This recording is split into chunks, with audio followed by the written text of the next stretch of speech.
हरियाणा के सोनीपत जिले से आज अमृत सरोवर योजना की शुरुआत की गई, जिसके तहत 15 अगस्त तक देश भर में 50,000 तालाब और हरियाणा में 8,000 तालाब बनाए जाएंगे। अमृत मिशन सरोवर का शुभारंभ करते हुए मुख्यमंत्री मनोहर लाल ने कहा कि इस योजना के तहत तालाब के पानी को स्वच्छ करेंगे ताकि वो पशुओं के पीने के काम आए और सिंचाई के लिए इस्तेमाल किया जाएगा। वहीं बिजली संकट को लेकर मुख्यमंत्री ने कहा कि कोयले की कमी होने के कारण सभी राज्यों के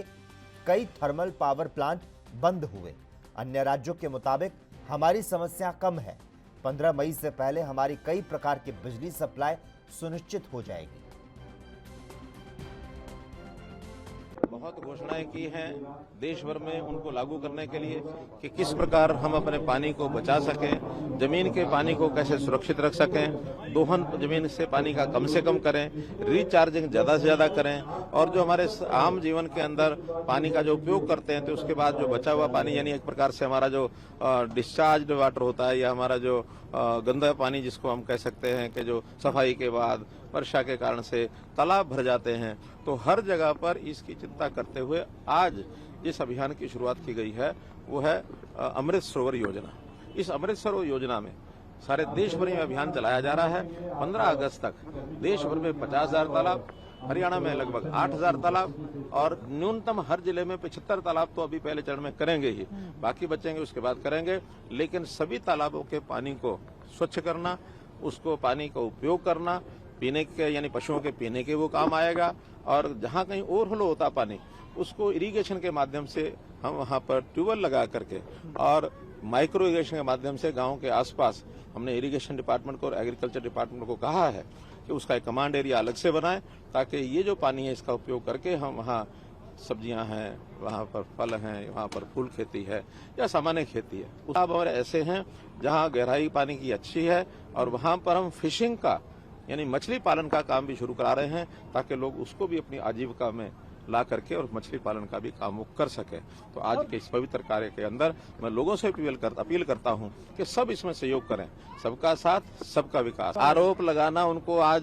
बड़ा आसान लगता है, वो समय भूल गए हैं अपने समय के समय जब प्रदर्शन होते थे, मटके फूटते थे, लोग जो है तरह तरह के उनको विषय कहते थे। कम से कम मैं पिछले 6 साल का कह सकता हूं कि पावर डिपार्टमेंट के नाते से इतना सुधार हमने किया है कि हमने गांव-गांव में 24 घंटे बिजली पहुंचाने का जो वायदा किया था, मेरा गांव जगमग गांव ये योजना चलाई थी, 5600 गांव में 24 घंटे हमने बिजली देने के लिए इस काम को पहुंचा दिया था। अब बाकी उसमें केवल 800 गांव बचे हैं, वो भी जल्दी पूरी है। लेकिन ये इस समय पूरे देश भर में जो एक गर्मी का वातावरण बहुत बढ़ा है, दूसरी ओर से कोयले की तंगी हो गई है, तो उस कोयले की तंगी के कारण से सब जगह के जो थर्मल प्लांट्स हैं उसमें कई बंद हुए हैं। केवल हमारी समस्या नहीं है, सारे देश में हर जगह समस्या है, बल्कि अगर समस्या का मैं मूल्यांकन करूं तो हरियाणा में बहुत कम समस्या है। हमारे यहाँ तो 1500-1600 मेगावाट कम हुए हैं और दूसरे प्रदेशों में नाम नहीं लेना चाहूंगा मैं, जहाँ बिजली उनकी आधी मिल रही है उनको और खपत जो है लगभग हमारी जो पिछले साल की खपत थी उसमें 50% खपत हमारी बढ़ी है इस बार, जिसके अंदर 30% तो हमने उसको पूरा किया है, उनको बढ़ाया है। जो इसी महीने में जो पिछली बार सप्लाई हो रही थी उससे 30% ज्यादा हो रही है, लेकिन बाकी 20% और एक 8 दिन 10 दिन तक ये समस्या रहेगी। 15 मई से पहले हमारी कई प्रकार की जो बिजली की सप्लाई है वो सुनिश्चित हो जाएगी। खास करके जो गुजरात की बात आप करते हैं तो अडानी कंपनी से जो झगड़े थे वो हमने उससे बैठ कर सुलह कर ली, लेकिन हमने जितनी बिजली का पैसा बचाया है, यानी आज थर्मल प्लांट की बिजली हमको 5.5 रुपए 6 रुपए पड़ती है। वो जो बिजली के इतने सारे यानी जो लगा के गए भी थे, उन्होंने कभी नहीं सोचा कि इसका कितना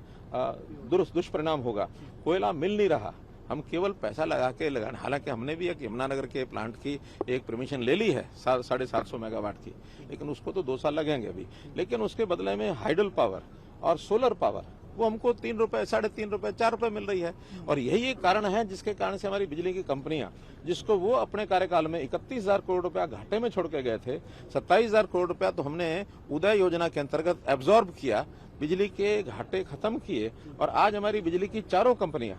वो प्रॉफिट में है और देश का गुजरात के बाद नंबर 2 पर हमारी रैंकिंग है बिजली की कंपनियों की। केवल बात कह देना आसान है, जब विश्लेषण करेंगे तो आपको ध्यान में आएगा कि जनता का कितना पैसा हमने बचाया है। हाँ, अनाप शनाप हम करते रहते तो ये बिजली 7 साल तक किसी प्रदेश में बिजली का रेट न बढ़े, ये भी अपने आप में एक मूल्यांकन करना चाहिए कि हमने पिछले 7 साल में 2 बार बिजली के बिल घटाए हैं, बढ़ाए नहीं है। तो इसका परिणाम ये है कि हमारी जो योजनाएं हैं, व्यवस्थाएं हैं, वो हमने सुचारू की घटना को मैं बहुत दुर्भाग्यपूर्ण मानता हूं। और मैं तो यही कहूंगा कि वहां की सरकार का जितना कंट्रोल चाहिए,